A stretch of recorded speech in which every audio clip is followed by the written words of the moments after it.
Le partite IVA, devastate economicamente dalle chiusure, manifestano ancora e lo fanno portando con loro una bara, ma scelgono il silenzio.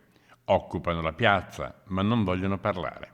Abbiamo deciso che per oggi non facciamo dichiarazioni alla stampa.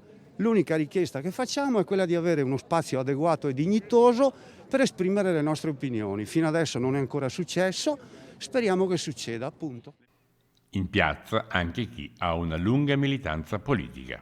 Una vita in politica, in piazza contro la politica?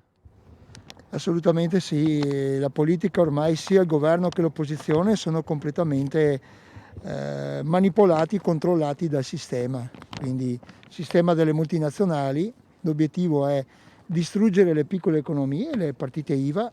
E in piazza anche chi, dichiarando la propria competenza scientifica, si oppone all'uso delle mascherine.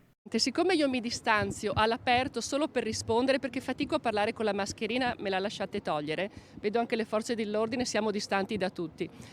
Sì, lo dicevo perché sappiamo, molti di noi, chi ha studiato un po' le mascherine e ha studiato un po' di igiene, sia in medicina, sia chi studia la biologia, la farmacia, come nel mio caso, sa che la mascherina, soprattutto queste che comunemente portiamo, non ferma i virus.